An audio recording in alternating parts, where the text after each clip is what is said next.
வாங்க சார். என்ன சந்தோஷமா? விஜய் வரமாட்டார் நீங்கள் தேதி அறிவித்தார் டிசம்பர்னு. அதுக்கப்புறம் ஒரு இட்டுக்கட்டை ஒன்று போட்டிங்க, இல்லை முடியாது தரமாட்டோம் அப்படி இப்படின்னு. பார்த்தீங்களா, தலைவர் நீங்கள் என்ன அனுமதி கொடுக்கறது, நான் கூட்டத்தை கூட்டி மக்களை சந்திச்சிருவேன்னு ஒரு இண்டோர் மீட்டிங் ஓகே தான். ஆனால் வெளியில் வரணும் இல்லை, எல்லாரும் அவளாக எதிர்பார்த்துட்டு இருக்காங்க. அது நம்ம எதுன்னு சொல்ல முடியாது. எல்லாருமே விஜய் வரணும் அப்படின்னு சொல்லி எதிர்பார்த்துட்டு இருக்காங்க. ரெண்டாவது, இப்போ இருக்கக்கூடிய சூழ்நிலைக்கு அவரால் வெளியில் வர முடியாத ஒரு பிரச்சனை இருக்குது பார்த்தீங்களா. அதுக்கு யார் தடை போடுறா? அவர் ஒன்றும் வரமாட்டேன்னு சொல்லலையே. அப்போ அப்போ கூப்பிட்டேன்னா அந்த இதில் மீட்டிங் வச்சாங்க இல்லையா, அதில் 2000 பேருக்கு தான் அலோடு. அதுலேயும் QR கோடு அதெல்லாம் எதுக்கு? QR கோடு இல்லாமல் எல்லாரும் வந்திருப்பாங்க இல்லையா. அது ஆமாம், அது என்ன செஞ்சாலும் நீங்கள் அப்படி தான் சொல்ல போகிறாங்க. ஆனால் மட்டற்ற மகிழ்ச்சியில் மக்கள் இருக்காங்க. அதான் எப்படா வரமாட்டார் நினச்சிக்கிட்டு இருந்தா வந்துட்டாரு. அதனால விஜய் வந்ததுல மக்கள்னா நீங்க ஆமா தமிழ்நாடு முழுசும் உலகளாவிய மக்கள் இன்னைக்கு மகிழ்ச்சியா இருக்காங்க. நார்மலா நம்ம ஒரு பானை சோத்துக்கு ஒரு சோறு பதன்ற மாதிரி தான். இப்போ விஜய் வருவாரா வரமாட்டாரான்றது எல்லாரும் மத்தியிலும் ஒரு பெரிய இதுவாக இருந்தது. ஏன்னா இது அவ்வளோ பெரிய சம்பவம் நடந்தது. 41 பேர் இழப்புன்றது பெரிய விஷயம். அதுலேருந்து அவர் முடங்கி இருந்தாருன்னே சொல்லலாம். ஏன்னா அவர் வெளியில் அவங்கள கூட அவர் வெளியில் போய் பார்க்க முடியல. அவங்கள வர வச்சு தான் அவர் பார்த்தார். அப்படி வரப்பட்ட சூழ்நிலையில் இப்போ விஜய் வெளில வந்திருக்காருன்றது பெரிய அரசியல் வட்டத்தில் ஒரு முக்கியமான ஒரு சம்பவமாக தான் பார்க்கப்படுது. அவ்வளோ முக்கியமான சம்பவமாக பார்க்கப்படுது சார். நிச்சயமா அதில் எந்த மாற்று கருத்தும் கிடையாது. ஆனால் ஒரு பெரிய விமர்சனம் இருக்கு. இவர் அவங்களுக்கு ஆறுதல் சொல்கிறதுக்கும் அவங்கள கூப்பிடுறாரு. ஆமாம், அங்கே போல இப்போ அவங்கள மீட் பண்றதுக்கு அவங்கள கூப்பிட்டு இங்க உட்கார வச்சு கல்யாண மண்டபத்துக்குள்ள ஒரு ஆடிட்டோரியம் உட்கார ஆளுங்கட்சி தெளிவா இருக்காங்க. ஆளுங்கட்சி நாளைக்கு ஒரு அசம்பாவிதத்தை கூட அவங்களே பின்னணியிலிருந்து நடத்தலாங்கிற ஒரு பயம் இருக்கும் அவருக்கு. சரி, ஏன்னா அது சாதாரண விஷயம் கிடையாது. அவங்க இதுக்கு மேலே என்னெல்லாமோ செய்திருக்காங்க அந்த கடந்த காலங்களில், எம்ஜிஆர் காலத்துல இருந்து. அதை நம்ம பார்த்துக்கிட்டு தான் இருக்கோம். அதை கூட சொல்கிறேன். ஆமாம், அதனால அது சும்மா அவர் பாட்டில் இப்போ ரோட்டுக்கு போனால் அந்த பிரச்சனை நடந்த பிறகு நீ எதுக்கு போனேன்னு தான் எல்லாரும் கேட்க. அந்த சமயத்தில் எல்லாரும் ஒன்று கூட்டிருக்குவாங்க. ஆனால் இவரை இதில் பண்ணி விட்டுருவாங்க. மக்கள் மட்டும்தான் இப்போ அவருக்கு பாதுகாப்பாரனா இருக்காங்க. எந்த நேரமும் அரசியலுக்கு வந்தாச்சு. அதுலேயுமே நீங்கள் தேர்தல் அறிக்கை மாதிரியே கிட்டத்தட்ட சொல்லியாச்சு. முதல் இம்ப்ரெஸ்ஸே பெஸ்ட் இம்ப்ரெஸ். நேற்று அவர் பேசினதுல அருமையான பேச்சு, அருமையான தாக்குதல்கள். ஆளுங்கட்சி தான் பேச முடியுங்கிறார். இது வரைக்கும் பேசினதை விட நீங்க இதை பார்த்தீங்கன்னா, இது வரைக்கும் அவர் பேசினதை சுற்றுப்பயணத்தில் பேசின ஸ்பீச்சை விட நேற்று நல்லா பேசினார். நல்ல பாயிண்டாக எடுத்து பேசினார். நிறைய விஷயங்கள். ஆனால் இதுலையா நம்ம அதுலேயும் சில விஷயங்கள் பார்க்கணும். ஏன்னா அதிமுகவை அவர் அவ்வளோவா விமர்சிக்கலை, பிஜேபி அவ்வளோவா விமர்சிக்கலை. அவரோட விமர்சனங்கள் எல்லாமே டிஎம்கே நோக்கி தான் இருந்தது. திசையும் கிடையாது, வசையும் கிடையாது. அதாவது தமிழக வெற்றி கழகம், தமிழ்நாட்டை இப்போ ஆண்டு கொண்டிருக்க திராவிட முன்னேற்ற கழகம், அந்த ஆட்சியினுடைய குறைபாடுகளை இதுதான் சொல்லி நம்ம மக்கள் மத்தியில் போய் இனிமே அந்த ஆட்சி தொடரக்கூடாது அப்படிங்கிறது தானே தவிர அவர் பாய்சன் திமுக பாசிச பாஜகன்னு சொல்லிட்டு வந்தவர் பாஜக பத்தி ஒண்ணுமே சொல்லலையே நேத்து. இல்ல அது ஒரு பாயிண்ட் சொன்னார். எங்களுக்கு கொள்கை எதிரி, அதுல மாற்று கருத்து இல்லைன்னு சொல்லிட்டாரு. ஒரு சும்மா போற போக்குல போட்டு போனாரு. என்ன நம்ம பார்க்க வேண்டிய விஷயம் என்னன்னா, இங்க ஆட்சி செய்யக்கூடிய யாருன்னு தான் பார்க்கணும். அதை தானே அவங்க மெயினா மீன் பண்றாங்க. இப்ப டிஎம்கேன்னும் போது அவர் டிஎம்கே எதிர்த்து தான் பேச முடியும். அவருக்கு பிஜேபி கூட ஒத்து வராதுன்றதுல அந்த ஒரு பாயிண்ட்லேயே தெரிஞ்சு போச்சு. அவ்வளோதான், இது கொள்கை எதிரி அப்படின்னு சொல்லி பிரிச்சிடுறாரு அவரு. அதான் சொல்றாரு. அந்த இதில் மக்களை பார்த்தே கேட்குறாரு. ஒன்று திமுக, இன்னொன்று தாவேக்கா. அந்த மாதிரி அவரோட ஏன்னா ஜென்ரலாக யாருமா இருந்தாலும் எலெக்ஷனில் நிற்கிறாங்கன்னா ஆளுங்கட்சி எது தான் நிற்பாங்க சார். அவரு நல்ல திட்டமிட்டு தான் காய்களை நகர்த்திக்கிட்டு இருக்காரு அதுலேயும். ஆனால் சார் என்னதான் திட்டமிட்டாலும் அவர் ஒரு தனியாக நின்னார், நான் இல்லை ஒரு சின்ன சின்ன கட்சிகளோடு சேர்ந்து நின்னாலும் ஒரு எதிர்கட்சியாக கூட வர்றது கஷ்டம் தானே. இல்லை ஒரு எம்எல்ஏ சீட் வேணா அவரு ஜெயிப்பாரு, நின்னா அவரு நிப்பாரா என்னன்னு தெரியல. ஆமா, நிக்காம கட்சி தொடங்க அவர் மட்டும் ஜெயிக்கலாம். மற்றவங்க யார் ஜெயிப்பான்னு நினைக்கிறீங்க? சீட்டு வருமா? அப்படி பார்த்தா கேப்டன் விஜயகாந்த் அப்படிதான் தொடங்கினாங்க. 2006 நின்னாரு, அவர் மட்டும் ஜெயிச்சாரு. கூட்டணியோட அதிமுகவோட சேர்ந்து தானே அவருக்கு 29 எம்எல்ஏ. இல்ல அது அதுக்கப்புறம் 2006 முதல் தேர்தலை தேமுதிக சந்திக்கும் போது தனித்து தான் போட்டிக்கிட்டாங்க. அப்போ தான் எனக்கான இது என்னன்னு தெரியும்னு சொன்னார். அதன்படியே நின்னாங்க. 8% மேலே ஓட்டுகளை வாங்கினாங்க. அவர் மட்டும் ஜெயிச்சாரு. மட்டும் தான் அதே மாதிரி அந்த அடிப்படையிலே இப்போ நான் எடுத்துக்கிட்டோம்னா நீங்கள் உங்களுக்கு உங்கள் மனசில் கூட இருக்கு ஒருவேளை உள்ள கிடைக்கணும் வராமல் போயிட்டா நல்லது வந்துக்கிட மாட்டாருங்க மாதிரி சொல்லுவீங்க. அதான மக்கள் வந்து தெளிவாக இருக்காங்க. அதை என்ன சொல்றேன்னா இவரு இவ்வளோ பேசுறாரு, ஆமா ஜெயிக்கிற மாதிரி பேசுறாரு, நான் வண்டி கொடுப்பேன், கார் லட்சியம், டூ வீலர் நிச்சயம்லாம் சொல்றாரு. மக்களை வந்து முன்னேற்ற பாதை கொண்டு போகணும் அப்படின்றது சார் தேர்தல் வாக்குறுதிங்கிறதே அதுதான். அது எல்லாரும் தான் தேர்தல் வாக்குறுதி சொல்லுதாங்க, நாங்க ஆட்சிக்கு வந்தால் இதை செய்வோம்ங்க. அந்த அடிப்படையில் நேற்று முதல் அவர் அந்த தகவலை முதல் தேர்தல் அறிக்கைங்கிற மாதிரி கூட அதை எடுத்துக்கலாம். அது அந்த எழுத்துப்பூர்வமா இல்லையே தவிர வாக்கு மூலமா கூட சொல்லியிருக்கோம். பாசிட்டிவாவே பார்க்கலாமே. நல்ல விஷயங்கள், நல்ல விஷயம் தானே. மக்கள் முன்னேறணும். கொடுத்திருக்காருல்ல, நான் வீட்டுக்கு வீடு ஸ்கூட்டர் தருவேன் அப்படிங்கிறது தான். மக்களை வந்து கார் வாங்குற அளவுக்கு உயர்த்துவோம். ஸோ அதெல்லாம் நீங்க பார்க்கணும். அந்த விஷயத்தை அவர் தேர்ந்தெடுத்த இடம் எப்படின்னா சென்னைக்கு பக்கத்துல இருந்தாலும் ஆனா அறிஞர் அண்ணா அவருடைய பிறந்த மாவட்டம்ங்கிறதுனால அதை தேர்வு செய்தது. அந்த அண்ணா இசம் அப்படின்னு கூட எம்ஜிஆர் கொண்டு வந்தாரு. கிட்டத்தட்ட அந்த கொள்கை அடிப்படையில் மக்களிடம் செல் அப்படின்னாலும் நானும் மக்கள்கிட்ட வந்திருக்கேன். என்ன ரோட்டுக்கு வந்தா அல்லது வீதிக்கு வந்தா அசம்பாவிதங்களை நடத்துனாங்க. அசம்பாவிதம் நடந்துருது. எப்படிதான் அவர் வெளியே வரவே மாட்டாரா? இல்ல வராம முடியாது. இல்ல தேர்தல் அறிவிச்ச பிறகு அது தேர்தல் கமிஷன் கிட்ட போயிடும் அந்த விஷயம். அதுக்கப்புறம் ஆளுங்கட்சி நெருக்கடி கொடுக்கவும் முடியாது. ஆளுங்கட்சி நான் இப்படி ஒரு மாசத்துக்கு அது வந்து தேர்தல் அறிவிக்கிறது இந்த இதுலயே அவரு சொன்னதே அதே தான். நான் வர்றதுக்கு தயாரா இருக்கேன், எனக்கு இந்த மாதிரி தடைகள் இருக்கு, அது அனுமதி கொடுக்கும்போது நிச்சயமா நான் உங்களை வந்து சந்திப்பேன்னு அந்த இடத்துல சொல்றேன். ஸோ மக்களை சந்திக்கிறதுல அவர் உறுதியா இருக்காரு. ஆனா அது எப்போ அனுமதி கிடைக்கும்ன்றது அப்படிதானே. 5 இடத்துக்கு போனாங்க. இப்போ திருச்சி போனது, பெரம்பலூர் போனதில் அந்த மாதிரிலாம் போனதில்ல அந்த வகையில் தானே. நாகப்பட்டினம்லாம் போனது, அங்கே போனாங்க, நாமக்கலுக்கு போனாங்க, கரூருக்கு வந்தமுறை அந்த பிரச்சனை. அப்போ நீங்கள் போகிற இடத்துல அப்படி பொதுமக்களுக்குடைய உயிருக்கு உத்தரவாதம் இல்லைங்கிறதுனால இனிமேல் நம்மளா போக வேண்டாம், அதுக்கான சூழ்நிலைகள் காலம் கணியட்டும், சூழ்நிலை வரட்டும் தான் நினச்சிட்டு இருக்காங்க. ஆனால் அப்படி வர்ற அந்த மாதிரி இடைப்பட்ட சந்தர்ப்பம் கிடைக்கும் போது கூட நேற்று அவர் சொல்லியிருக்க பார்த்தீங்கன்னா ஒரு கைதேர்ந்த அரசியல்வாதி மாதிரி தான் அவர் பேசியிருக்காரு. அவருடைய செயல்பாடுகளும் அப்படி தான் இருக்கு. நல்லதை நோக்கி போய்கிட்டு இருக்காங்க. ஆமா, ஏன்னா சில அடி வாங்கும்போது நமக்கு சில பாடங்கள், ஆமா உங்களுக்கு வந்து சில பாடங்கள் அப்பதான் கிடைக்கும் ஒரு அனுபவத்துல. அவரு நடிகர்ல இருந்து அரசியல்வாதியா ஆயிட்டாரு. ரசிகர்கள் வந்து தொண்டரா ஆயிட்டாங்களா? ஆகத்தானே செய்யணும், ஆகத்தானே செய்யணும், வந்து மாறிதானே ஆகணும். ரசிகர்களுக்காக தான் அவர் அரசியலுக்கே வந்ததா முதல் தாட்டே அப்படிதான் இருந்தது. அவர் அரசியல் வரணும், முதல்வராக வரணும்னு ரசிகர்கள் தான் அவரை கூப்பிட்டாங்க. அதுக்கப்புறம் இவருக்கும் அந்த எண்ணம் இருந்தது, சரி மக்களுக்கு எதாவது பண்ணணும் அப்படின்ற ஒரு எண்ணம் இருந்தது. அதன் அடிப்படையில் அவர் அரசியலுக்கு உள்ளே வந்துட்டார். இப்போ ரசிகர்கள் எல்லாமே வாக்காளர்களாக மாற்றணும், அதுதான் அவங்கள இது முதல் வேலை. இப்போது முதல்ல நம்ம அந்த பாதுகாப்பு படைன்னு ஒன்று வேறு உருவாக்கியிருக்காரு. ஏன்னா இது வந்து அரசியலில் அவருக்கு பட்ட அடியுடைய அடுத்த கட்டம் அவர் கற்றுக்கிட்ட விஷயமா அது பார்க்கப்படுது. எல்லா கட்சியிலும் இருக்கு, தொண்டர் படைன்னு எல்லா கட்சியிலும் இருக்கு, திமுக அதிமுகவில். ஆமா, இது மக்கள் பாதுகாப்பு படைங்கிற பேர்ல இப்போ மக்கள் பாதுகாப்பு படைன்னு சொல்லி ஒன்று ஆரம்பிச்சு அதை ஒரு கட்டமைப்பு கொண்டு வந்திருக்காரு.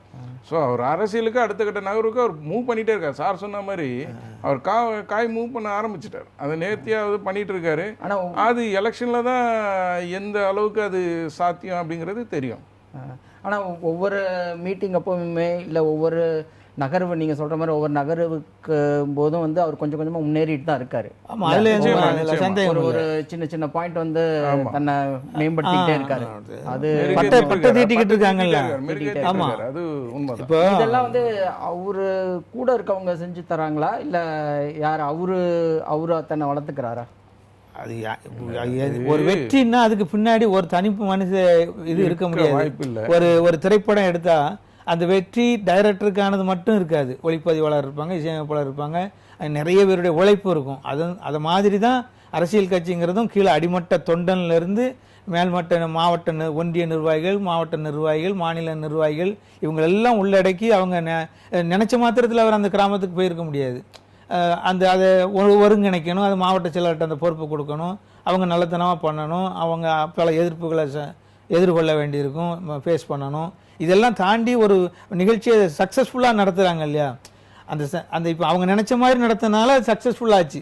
இதுவே நீங்கள் ரோட் ஷோ மாதிரியோ அந்த மாதிரி ஒரு பப்ளிக் மீட்டிங் மாதிரியா போட்டால் அதில் ஏதாவது அசம்பாவிதம் நடந்துக்கிடறதுக்கு வாய்ப்பு இருக்குங்கிறதுனால இவங்க அப்படி செய்யலை. அப்போ நம்மக்கிட்ட வந்துட்டாங்கன்னா நாம அவங்கள பாதுகாப்பாக கொண்டு போகலாம்ங்கிறதுக்கு தான் அந்த கை குழந்தையோட வந்த ஒரு பொண்ணை ஒரு சகோதரியை கூட காரில் ஏற்றி அவங்க வீட்டில் கொண்டு விட்டுட்டு வான்னு. ஆனால் இதில் வந்து அந்த இப்போ ஒரு பெண் வந்து கை குழந்தையோட வராங்க, அவர் வந்து ஆனந்த் வந்து திருப்பி அனுப்பி விடுறாரு, அவரோட செக்ரட்டரி கார்லேயே அனுப்பி விடுறாரு.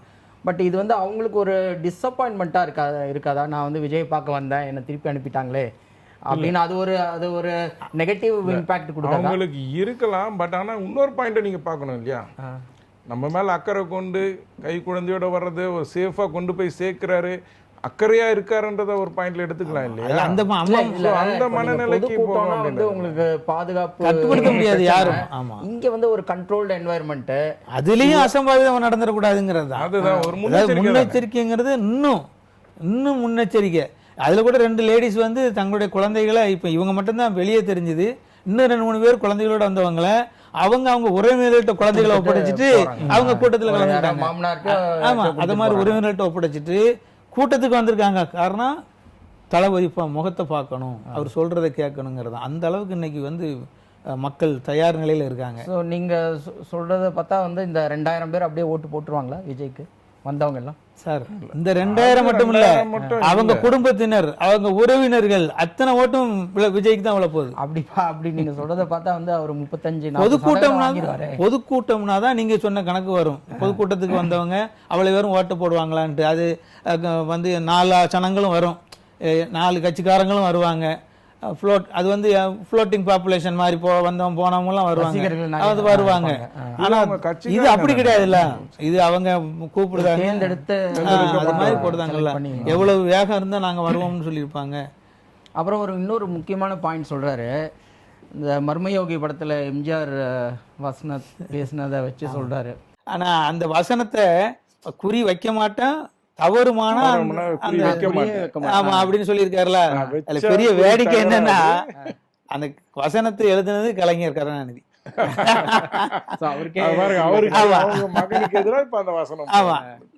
குறி யாரு? ஸ்டாலினா உதயநிதியா? அவருக்கு வந்து முதலமைச்சர், அதுதான் குறி. ஆமா, அவர் அந்த அப்படிதான் முதலமைச்சர். தேர்தல் தேதி அறிவிக்க வேண்டியதுதான், மக்கள் எல்லாம் போய் ஓட்டு போட வேண்டியதான், ஓட்டு எண்ண வேண்டியதான் சார். அவருக்கு இன்னைக்கு தேர்தல் வச்சா நாளைக்கு தேர்தல்னு வச்சுங்க, அவருக்கு எத்தனை சதவீதம் வாக்கு வரும் சார்? 20லேருந்து 25 வரைக்கும் வரும். இது வெற்றிக்கு போதாது, அதுவும் அவருக்கு தெரியதான் செய்யும். ஆனா அரசியல் சூழல் மாறும் அந்த சமயத்துல. இப்ப இவங்க ஒரு கட்டுப்பாட்டுக்குள்ள இருக்காங்கல்ல, அந்த இதுல இந்த திமுக அணி அப்படி இருக்காங்க, ஒரு பாண்டிங்காக இருக்காங்க. இப்போ இவருமே திமுக மத்தி மட்டும்தான் அதை மத்தி மட்டும் அது திமுக மட்டும்தான் பேசுறாரு தவிர கம்யூனிஸ்டுகள் ஏன் இப்படி இருக்காங்கன்னு பேசலை, காங்கிரஸ் ஏன் இப்படி இருக்காங்கன்னு பேசலை. அதுக்கு நமக்கு குறிக்கோள் அது இல்லை.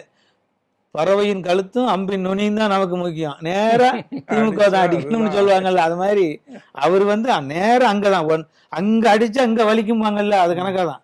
அந்த மாதிரி திமுக வீழ்த்தணும். இப்போ திமுக காரங்க சொல்லுவாங்க, நாங்க இந்தி மொழிக்கு எதிர்ப்பு இல்லை, இந்தி திணிப்பை தான் எதிர்க்கோங்க. அதே மாதிரி விஜயுமே திமுகவுக்கு எதிர்ப்பு இல்லை, அது நேற்று கூட சொல்லியிருப்பாரு. திமுகவினுடைய ஆட்சிக்கு தான் எதிர்ப்பு, அவங்களுடைய ஆட்சி நல்லா இல்லை, சரியில்லை, அதை அகற்ற வேண்டும்ங்கிறதான தவிர திமுகவை நம்ம அழிக்க முடியாது. இவரோட கொள்கையும் திமுக கொள்கையும் எல்லாம் ஒண்ணு. கிட்டத்தட்ட எனக்கு கழகம்னாலே உங்களுக்கு கிட்டத்தட்ட அந்த ஏன்னா பெரியார் எடுத்துக்கிட்டாலே அண்ணாவையும் காமராஜர் எம்ஜிஆர் இவங்க 3 பேரை தாண்டி போக முடியாது. எல்லாருமே இப்போ அரசியல் எடுத்துட்டாலும் யாரு வருங்காலத்துல வந்தா கூட இவங்க 3 பேர் இல்லாம அவங்களால அரசியல் பண்ண முடியாது. சரியான பாதையில போறதுக்கு இதுவும் ஒரு காரணம். சரியான பாதையில போறாரு நான் சொன்னேன். அது வந்து முதல்ல கொள்கை தலைவர்கள்னு வச்சிருந்தாங்கல்ல, அதுல அறிஞர் அண்ணா இருக்க மாட்டாங்க. அதுக்கப்புறம் தான் சரி நம்ம தமிழ்நாடுன்னா அண்ணாவை தொடாம எம்ஜிஆரை தொடாம முடியாதுங்கிறதுல தெளிவாகி அதுக்கப்புறம் தான் அதை எடுத்தாங்க. அதெல்லாம் இன்னும் கொஞ்சம் அதிகமா தான் அவர் மேல நமக்கு பற்றுதல் வரும், மக்களுக்கும் வரும். சரி சார், இப்போ அவர் வந்து இந்த வாட்டி மறுபடியும் ஸ்டாலினை வந்து அங்கிள்னு மறுபடியும் சொல்றாரு. முன்னாடி வந்து அதை வருத்தப்பட்ட மாதிரி அவர் வந்து பேசினாரு. இல்லை அவங்களுக்கு அங்கிள்னு சொன்னாதான் பிடிக்காதே அப்படின்ட்டு அதை வந்து தவிர்த்தாரு. இப்போ மறுபடியும் அங்கிள்னு பேசுறாரு. இது என்ன ஒரு பிளான்டு அட்டாக்கா இல்லை இன்னும் அந்த கோபமா, கரூர் கோபமா இருக்கலாம், அப்படி கூட பார்க்கப்படும். அந்த கோபத்தோட வெளிப்பாடு தான் வெளிப்பாடா கூட இருக்கலாம், கோபத்தோட வெளிப்பாடா கூட இருக்கலாம். ஆனா அவர் பேசுனது என்னன்னா நாகரிகமற்ற தன்மை நிறைய பேர் விமர்சனம்லாம் பண்ணாங்க. பட் ஆனால் அவர் என்ன சொல்றாருன்னா, நான் உறவு முறைன்றது வேற, அந்த ஏஜ் டிஃபரன்ஸ், அந்த அங்கிள்னு சொல்லிட்டேன், அந்த இதுதான் அவர் மீன் பண்றாரு. Generation gap. இல்ல பலர் வந்து பல மூத்த அரசியல்வாதிகள் என்ன சொல்றாங்கன்னா, என்னதான் இருந்தாலும் அவர் சிஎம், அவர் வந்து உங்க சொந்தக்காரரோ இல்ல ஃப்ரெண்டோ கிடையாது, நீங்க அந்த மாதிரி ஒரு அந்த விமர்சனத்துக்கு அவரே ஆளானார். அது எல்லாராலையும் பேசப்பட்டது, அந்த விமர்சனம் எல்லாராலையும் வைக்கப்பட்டது. பட் ஆனா அவர் அதை தவிர்த்து தான் வந்தாரு. திரும்பவும் இப்போ திமுகவுக்கு எதிராக ஒரு மிகப்பெரிய ஒரு எதிர்ப்பை எடுத்து வைக்கும் பொழுது, அப்போ அவர் அந்த திமுகவுடைய தலைவர் யாரு, ஸ்டாலின், அவரு நார்மலாக சார்னு கூப்பிட்டாரு, சிஎம் சார்னு கூப்பிட்டாரு, இப்போ அங்கிள்னு கூப்பிட்றாரு. அதுலேயே பிரச்சனை வந்ததுன்னா திரும்ப இவர் மறுபடியும் அதே நிலைமைக்கே போயிட்டாரு. நான் அங்கிள், நான் உங்களை எதிர்க்கிறேன், நான் உங்களை கிடையாது, நீங்கள் பண்ணக்கூடிய ஆட்சி சரியில்லை, அதை நான் எதிர்க்கிறேன் அங்கிள். அப்படி ஒரு உறவு முறை தான். நம்ம எல்லாருமே தமிழர்கள் தானே, தனிப்பட்ட விருப்பு வெறுப்பு கிடையாது. கலைஞர் எடுத்துக்கிட்டோம்னா ஸ்டாலினா தம்பி ஸ்டாலின் அப்படிம்பாரு. பட் மகன் தானே தம்பி ஸ்டாலின். இவரோட அந்த துணி வந்து ஏன்னா அடிபட்ட வேங்கை அப்படிதான் அது, எப்படியும் அப்படி இருந்துகிட்டு இருக்கும். யானை சிரட்டையை ஒதுக்கி வச்ச மாதிரி ஒதுக்கி வச்சுக்கிட்டே இருப்பாங்க. எனக்கு எதிர்பார்க்கல, ஒரு அடி விழுதுங்கிறத நம்ம ஒருத்தன் வந்து அடிக்க வராங்கிறது தெரிஞ்சா நம்ம எதிர்த்தாக்குதல் நடத்துக்கு நம்ம தயார்படுத்திக்கிடுவோம். அது நம்மளுடைய அவனோட வலியவனா இருந்தா அவனை வீழ்த்தலாம், அல்லது நாம வீழ்ந்துடலாம்.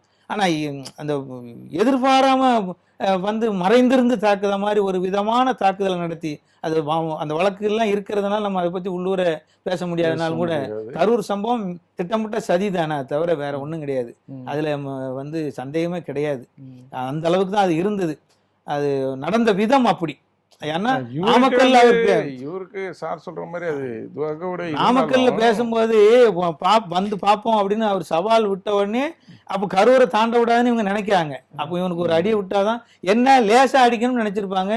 எதிர்பாராதமா கொஞ்சம் பெரிய சம்பவமா துயர சம்பவமா மாறிட்டு இவரோட வான் பண்ற மாதிரி ஆரம்பிச்சது பெரிய இதாயிடுச்சு. ஒரு கலவரத்தோட முடிச்சு மாதிரி இருக்கலாம். ஏன்னா அதுக்கு வந்து நம்ம ப்ரூவ் பண்ண முடியாது. ஏன்னா அந்த கேள்வி அது இல்ல, ஒரு இவங்க தூண்டுதல்ல தான் நடந்துதாங்கிறதும் தெரிய வரும். 10 ரூபா பாட்டுக்கு 10 ரூபா பாட்டு அவங்கள ரொம்ப இது பண்ணிருக்கலாம். இதுக்கு மேல இவனை விடக்கூடாதுன்னு எண்ணம் அவன் உள்ளூருக்குள்ள வந்து நின்னுக்கிட்டு, இப்ப நம்ம எங்க ஊருக்குள்ள வந்து ஒருத்தன் என்ன ஆச்சுன்னா எப்படி இருக்கும், அந்த மாதிரி என்ன இருக்கும். கரூர் செந்தில் பாலாஜிக்கு பட்டா கொடுத்துருக்கலாம் கேட்க முடியாது. அவங்க ஊருக்குள்ள அவங்கள பேசும்போது கொஞ்சம் வருத்தம் இருக்கதானே செய்யும். அதை எப்படியாவது அவங்களுக்கு அதை காமிக்கணும்னு நினைச்சிருக்காங்க. அது கொஞ்சம் ஓவரா போயிட்டுது. அதெல்லாம் சரியான திட்டமிடுதல் கூட சொல்லலாம். இப்போ விஜயை பொறுத்த வரைக்கும் அந்த இடத்துக்கு அங்கே ஒரு சார் சொன்ன மாதிரி ஒரு முக்கியமான ஒரு ஊருக்குள்ள அந்த ஊர்ல பயங்கரமா பேசப்படக்கூடியவர், அந்த ஊரையே தன் கட்டுக்குள்ள வச்சிருக்கக்கூடிய ஒரு நபர், அந்த ஊருக்குள்ளேயே நீங்க போய் பிரச்சாரம் பண்ண போறீங்க அப்படின்னா நீங்க ஒரு முன்னெச்சரிக்கை நடவடிக்கையோட போயிருக்கணும். சரியான திட்டமிடுதல் இல்லாம போய் மாட்டிக்கிட்ட மாதிரி தான் அதை அங்க நம்ம பார்க்கணும் அந்த விஷயத்தை. ஏன்னா இப்படி ஒரு சம்பவம் நடக்குமான்றது சார் சொன்ன மாதிரி அவர் எதிர்பார்த்திருக்க மாட்டாங்க. அவங்களே எதிர்பார்த்து பேசுறது சார். அரசியல் மேடைகள்ல எதிரிகளை பேசுறது இதை விட திறந்தாந்துலாம் பேசியிருக்காங்க. காளிமுத்து காலத்துல இருந்து அதுக்கு முன்னாடி இருந்துமா ஜேபிஆர்லாம் மாதிரிலாம் ஆட்கள் பேசினாங்கன்னா காது கொடுத்து கேட்க முடியாது. கலைஞரை பத்தி அப்படி கொண்டான்னு வெற்றி கொண்டான் வெறி கொண்டு பேசுவார். அது வெறி கொண்டான் மாதிரி அந்த அளவுக்கு பேசுவார் சார் அவர். அதனால அரசியல் வந்து நம்ம துப்பாக்கி குண்டுகளை நெஞ்சிலே சுமந்த மார்புக்கு சொந்தக்காரர்கள்லாம் சொல்லுவோம். அதுக்காக துப்பாக்கியை கொண்டு சுடவா முடியும்? அப்படி இல்லை. அதெல்லாம் அந்த வசனங்களை கொண்டு சொல்றது தான். புரட்சி வெடிக்கணும் உடனே உடனே தூக்கி ஒரு போலீஸ் கேஸை போடுறது ஆதவ அர்ஜுனா மேல திட்டமிட்டு நீங்க 30 நாளைக்கு முன்னாடியே சொல்லுங்கிறது. எத்தனை பேர் வருவாங்கன்னு இது வரைக்கும் எங்கேயாவது கேட்டிருக்காங்களா? உங்க பொதுக்கூட்டத்துக்கு எத்தனை பேர் வருவாங்கன்னு முதல்ல சொல்லாங்க. இது என்ன அது கான்செப்ட்னே தெரியல. எப்படி சார் சொல்ல முடியும்? இல்ல அதுக்கு அப்பதானே அதுக்கு தகுந்த மாதிரி போலீஸ் பந்தோபஸ்து. அதே மாதிரி தாமதம்ங்கிறாங்க. இப்ப ஆண்டாண்டு காலமா இப்ப எம்ஜிஆர்லாம் இன்னைக்கு சாயந்தரம் வர்றவர் நாளை காலையில வருவாராமா. அது வரைக்கும் காத்து கிடந்து பார்த்த நாட்கள்லாம் இருக்கு. இப்ப நம்ம சமீபத்துல மோடிஜி கோயம்புத்தூருக்கு வந்திருந்தாரு. எத்தனை மணி நேரம் தாமதம் வந்தாரு? தாமதம்ங்கிறது அரசியல் தலைவருடைய சுற்றுப்பயணத்துல அது தவிர்க்க முடியாது. ஆமா, அதுக்காக என்ன 1.5 மணி நேரம் காக்க வச்சுதான் அந்த கூட்டம் வந்து ரசிகர்களும் சேர்ந்து வரும்போது பொதுமக்கள் சேர்ந்து வர்றாங்க. கூட்டன்றதை விட தானா சேர்ந்து கூட்டமா ஒரு டைலாக் கூட சொல்லுவாங்க இல்லையா, இது நானா சேர்த்த கூட்டம் இல்ல தானா சேர்ந்த கூட்டம். ஸோ அந்த டைலாக் மைக்கில் அறிவிச்சுட்டே இருக்காங்க, இதோ வராரு அதோ வராருமாங்க. ஆனா வர்றது எப்போ வருவாரு, அவர் தூத்துக்குடியில நிற்கும் போதே நாங்க இந்த பக்கம் திருச்செந்தூருக்கு வந்துட்டாருமாங்கல்ல, அந்த மாதிரி தான் கதை. அதுக்கு அது வர்றதுக்கு இன்னும் கொஞ்சம் நேரம் ஆகும். மதுரையில் புறப்படும் போதே தூத்துக்குடிக்கு வந்துட்டாருமாங்க. அரசியல்வாதிகள் அப்படிதான் கொஞ்சம் மிகைப்படுத்தி சொல்றது தான். அதுக்காக நாங்க காத்து கிடந்தோம் அதனால தப்பு போச்சு அப்படிங்கிறதெல்லாம் அது ஒரு யதார்த்தமான ஒரு நிலைமை மாதிரி தெரியல. எத்தனை பேர் வந்தாங்கன்னு எப்படி கேட்குறாங்கன்னு எனக்கு, வருவாங்கன்னு எப்படி கேட்காங்க, அது எப்படி புரியல. அது அதெல்லாம் கொஞ்சம் அவருக்கு மேல வைக்க கடுமையான அழுத்தங்கள் தான். அவர் வளர விடக்கூடாதுங்கிறதுல தெளிவா இருக்காங்க. அதை தாண்டி வளருவார், வெற்றி பெறுவார். விஜய் அளவுக்கு இவர் ஒரு டேஞ்சரஸ் மேனா டிஎம்கேக்கு இல்ல, அப்படி அலற ஆரம்பிச்சிட்டாங்க. அந்த இம்பாக்ட் இருக்கிறதுனால தானே இப்போ அவரை பத்தியே பேசுறாங்க.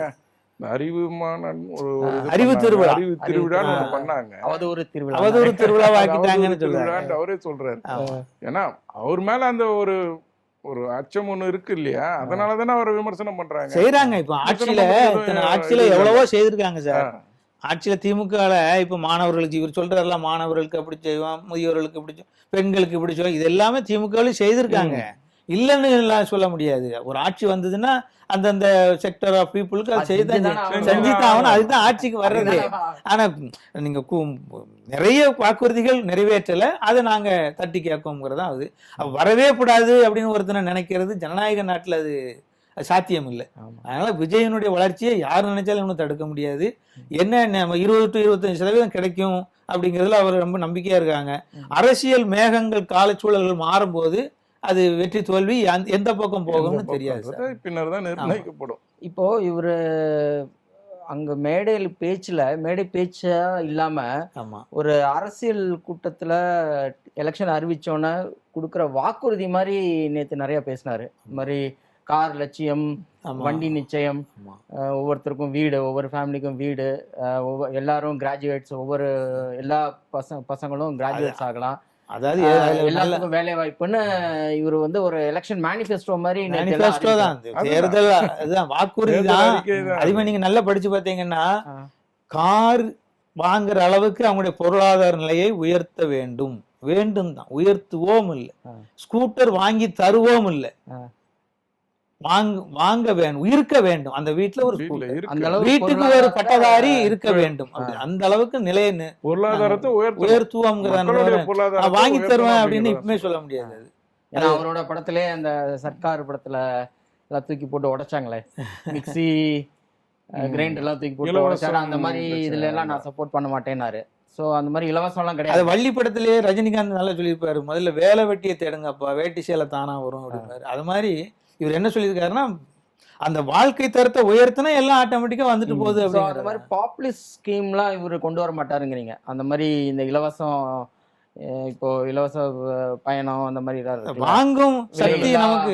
இலவச பயணம்ங்கிறது அது அறிவிக்கப்பட்டது, அதை நீங்க திருப்பி டிராப் பண்ணீங்கன்னா அது ஒரு நல்ல ஸ்கீம். ஆமா, வேற இதுக்கா போயிடும். அது வேற மாதிரி அரசியல அதெல்லாம் ஆளுங்கட்சிக்கு ஆதரவான விஷயங்கள். ஏன்னா நம்ம விடியல் பயணம், மகளிர்கள் இத்தனை பேர் கொடுக்குறோம் வைக்கணும்னு, ஒரு மாசத்துக்கு 1000 ரூபாய்ட்டு அவங்க இது பண்ணாங்க, அதுல சேமிக்கிறாங்க, அது வீட்டுக்கு உபயோகப்படுதுன்னு சொல்லுவாங்க.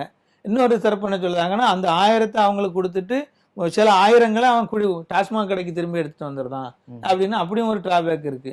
எந்த கட்சியுமே நாங்க மதுவிலக்கை கொண்டு வருவோம், கடைகள் அடைக்கப்படும் யாராவது சொல்ல முடியுமா? சொல்லலை இது வரைக்கும்.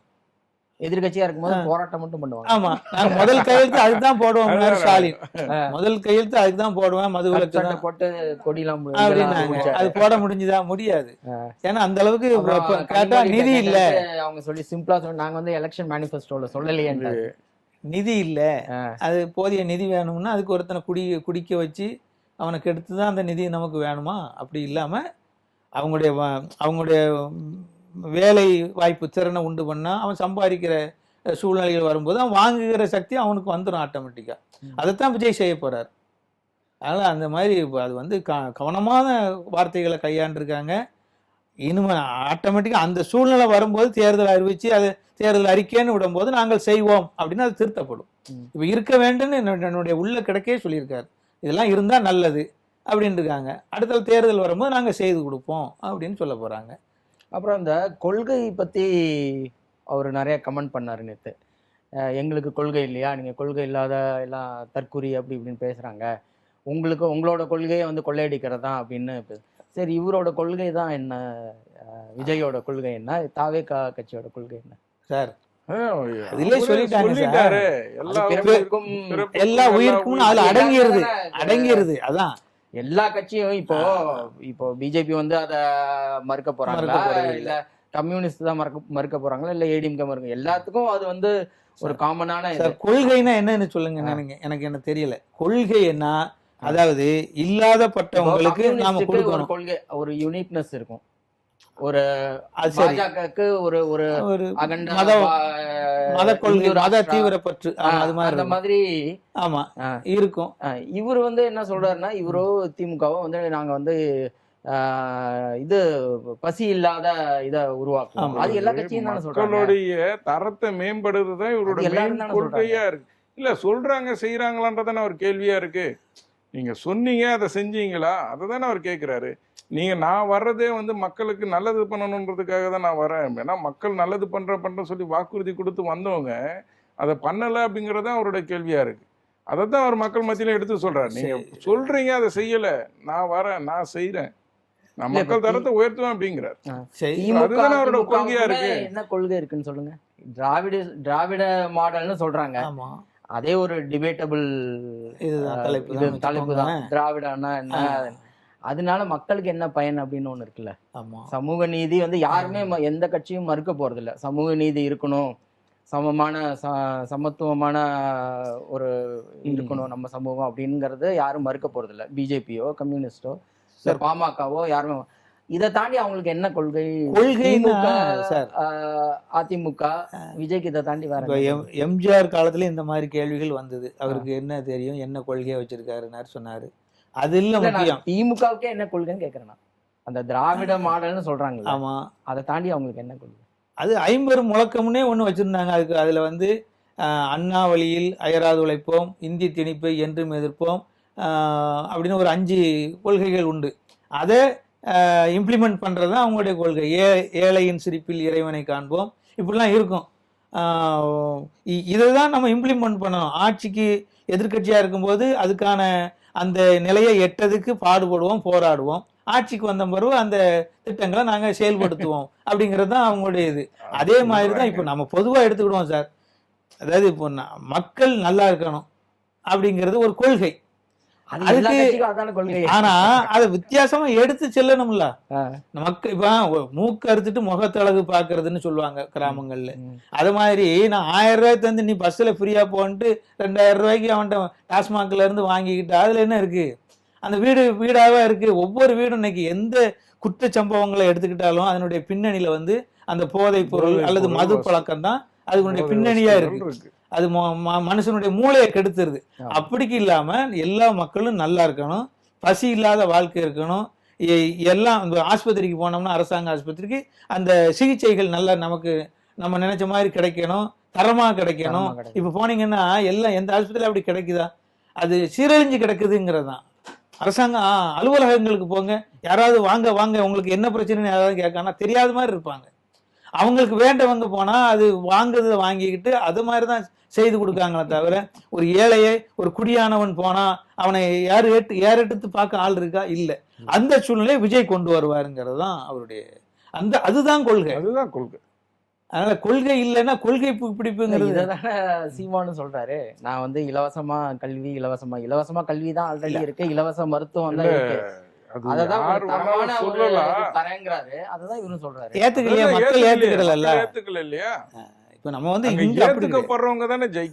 அவருடைய பேச்சுல அப்பப்ப மாற்றங்கள் வருது இல்ல. நீங்க காலப்போக்கில் இப்ப கூட சீரிட்டாரு ரிப்போர்ட் இருக்கு.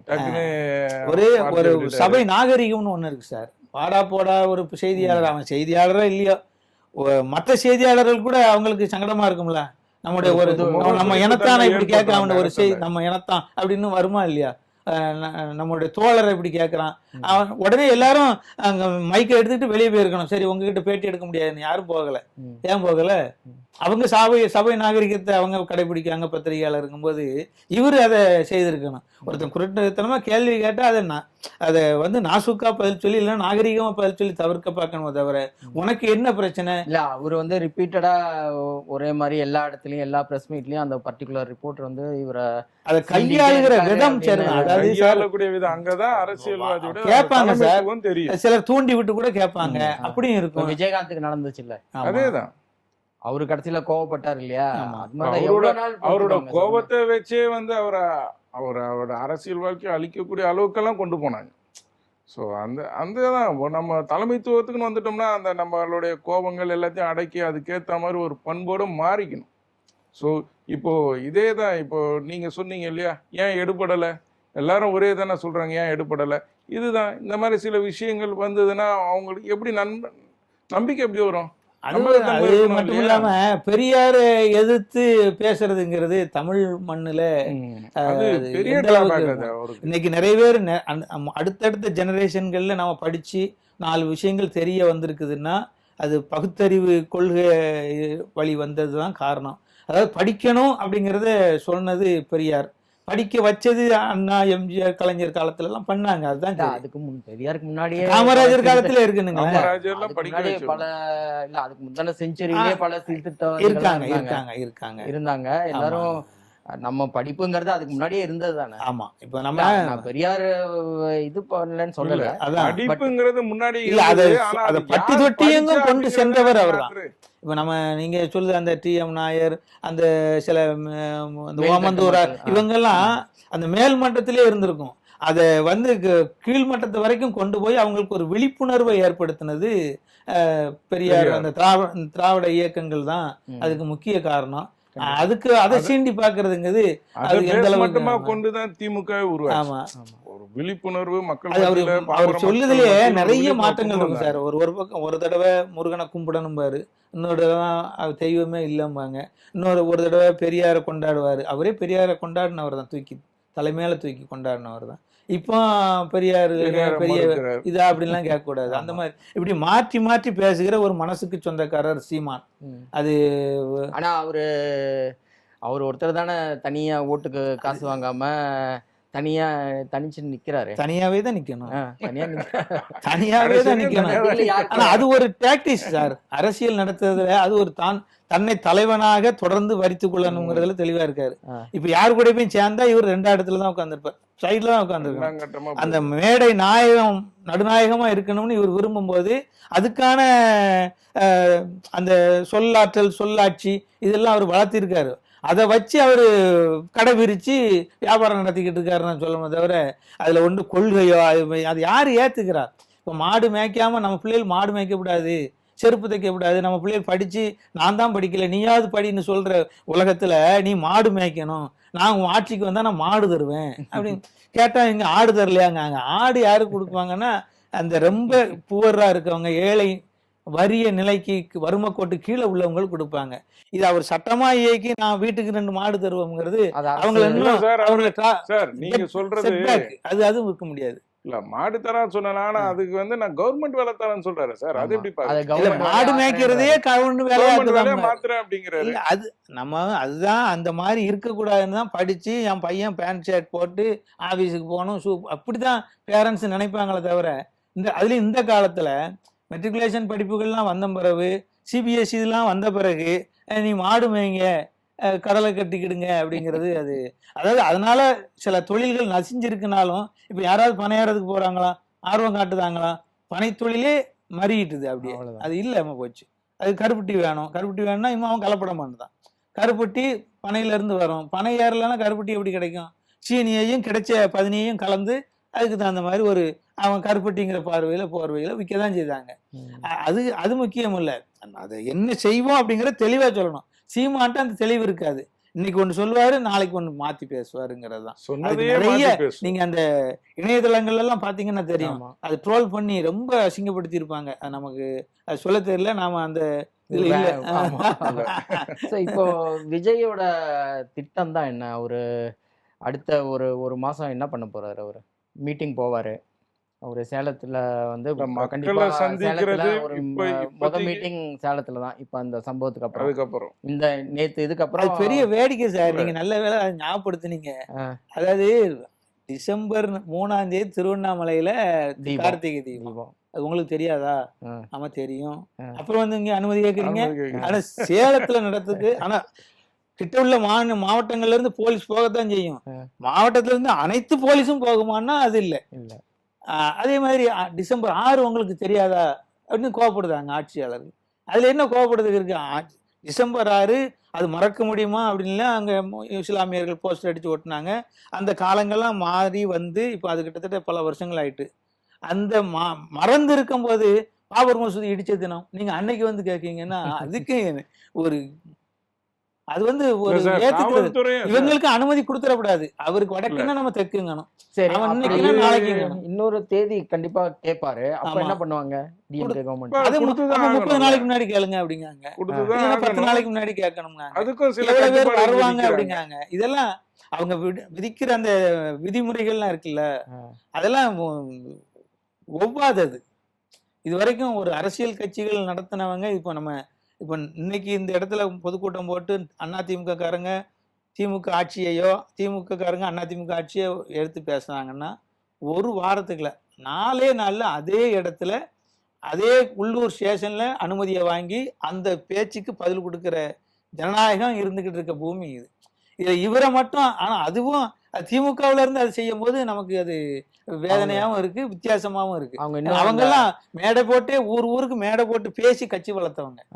இன்னைக்கு இன்னொருத்தன் கட்சி வளர்க்கும் போது அவன் மேடை போடக்கூடாது பேசக்கூடாதுங்கிறது அதை தடுக்கிறதுங்கிறது முன்னாடி எமர்ஜென்சியை விட மோசமான ஒரு சூழ்நிலை சார். இவங்க முன்னாடி எம்ஜிஆருக்கு இதுல இருந்து செஞ்சு எம்ஜிஆர் அதையும் மீறி வந்தாரு. ஆமா அதுல இருந்து இவங்க பாடம் ஒன்னும் கத்துக்கல ஆமா திமுக. இல்ல கத்துக்க மாட்டாங்க.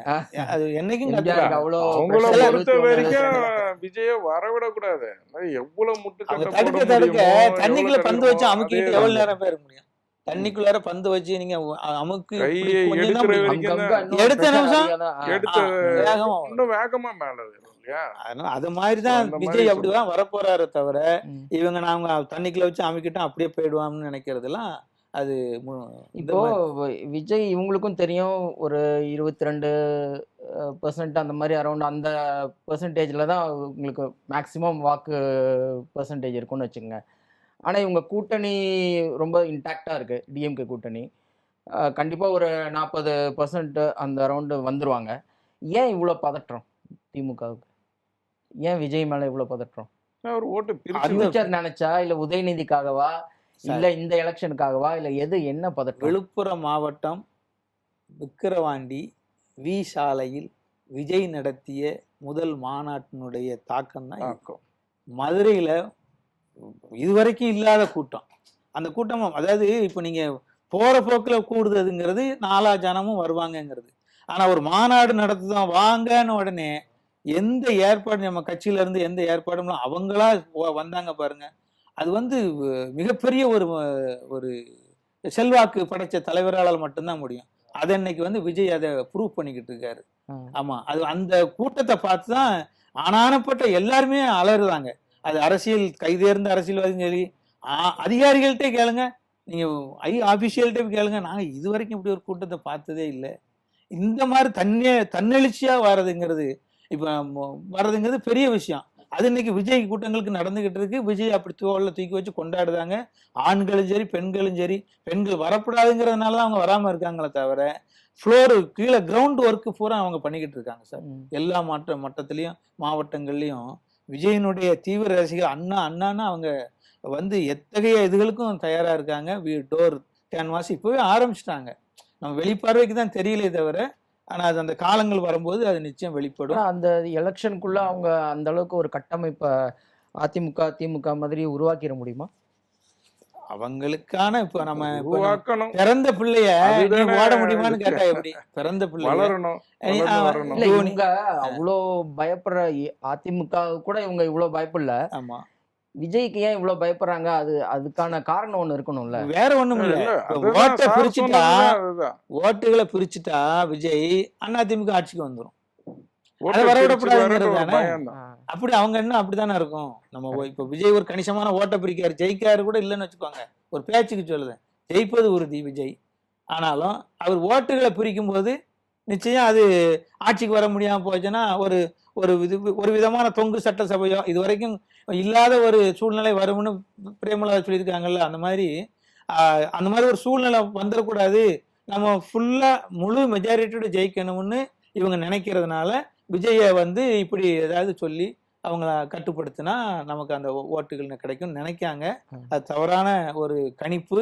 நிச்சயம் விஜய் ஒரு தாக்கத்தை ஏற்படுத்துவார் தான் இந்த தாக்கத்தை ஏற்படுத்துவாரு. ஆனா தாக்கத்தை தான் ஏற்படுத்துவார். சீட்டுகள் வின் பண்ணுவாரா? அது அது திரும்ப சந்தேகத்துக்குரிய. அதாவது நான் சொல்லிட்டேன் ஏற்கனவே, இதுக்கு முன்னாடியுமே இப்ப நம்ம அறிஞர் அண்ணா திமுக தொடங்கும் போது உடனே நம்ம ஆட்சிக்கு வந்தோமா, 49 தொடங்கி அப்புறம் 57 தான் தேர்தலுக்கு வராங்க, திரும்ப 67 தான் ஆட்சிக்கு வர முடியும். அதனால நம்ம அதெல்லாம் நம்ம சொல்ல முடியாது. அது பெரிய அதை தாண்டி விஜய் ஆட்சியை பிடிக்கிற அளவுக்கு வந்தா அது தமிழக வரலாற்றிலேயே பொன்னெழுத்துக்களால் பொறிக்கப்படும் அப்படிங்கறத நிதர்சனமான உண்மை. அது நடக்கும், அநேகமா நடக்கும். ஆமா ஆமா, வருங்காலங்கள்ல நடக்கும். சார் சொல்றது இந்த வேலை நடக்குமான்றது தெரியல. இப்ப கூட ஒரு மிராக்கிள் நடக்கும் நிச்சயமா. ஏன்னா அந்த அளவுக்கு இவங்க பண்ற நெருக்கடியே அவருக்கான ஆதரவை அதிகப்படுத்திருமோன்னு எனக்கு ஒரு சந்தேகம். டெல்லியில வந்து பாஜக காங்கிரஸ் ரெண்டு பேர்த்து பெரிய ஜாம்பவான்கள் ரெண்டு பேர்த்து எதிர்த்து கேஜ்ரிவால் கேஜ்ரிவால் வரலையா? ஆமா, யாரும் எதிர்பார்க்கவே இல்லை. மக்கள் மனநிலை எப்படி மாறும் சொல்ல முடியாது சார். திடீர்னு இப்போ இவருக்கு ஃபேவரா இருக்கிற மாதிரியே இருப்பாங்க, திடீர்னு ஒரே ஒரு செகண்ட் தான் சின்ன ஒரு சம்பவத்தை அவங்க டக்குன்னு நினைச்சு பார்த்து இது வேண்டாம் அப்படின்னு முடிவு பண்ணிட்டாங்க, டக்குன்னு மாறிடுவாங்க. மக்கள் மனசுல இந்த ஆட்சி சரியில்லைப்பா அப்படின்னு சொல்லிட்டு இருக்காங்கல்ல, அப்ப அவங்க இந்த அளவுக்கு பதட்டப்பட தேவையில்லை. ஆட்சி சரியில்லை அப்படின்ற ஒரு எண்ணம் அவங்களுக்கு தெரியுது, நாங்க எவ்வளவோ நல்லது செய்திருக்கோம், திட்டங்கள் அதெல்லாம் செய்திருக்கோம், மக்கள் நல திட்டங்கள் பண்ணியிருக்கோம், அரசாங்கத்துல இந்த மாதிரி விஷயங்கள்லாம் புது விஷயமா கொண்டு வந்திருக்கோம். அப்படியெல்லாம் இருக்குன்னு அவங்க நினைச்சா இவ்வளவு நெருக்கடி கொடுக்க வேண்டாம், அதையே சொல்லிடலாம். அவங்க நாங்க இதே பயப்பட வேண்டிய அவசியம் இல்லை. நிச்சயமா இவ்வளவு பயப்படணும்னு அவசியம் இருக்கு. பாப்போம் ஒரு விஜய்ங்கிற ஒரு ஃபேக்டர் வந்து எப்படி. ஆமா, அடுத்த சுற்றுக்குள்ள அவர் இன்னும் அதிகப்படியான ஒரு இடத்துக்கு தான் மேலதான் போவாரு தவிர இனிமேல் அவரை தடுக்க முடியாது. அதனால அவருடைய வெற்றி உறுதி செய்யப்பட்டு விட்டது. அப்படியா? Okay, thank you. நல்லது.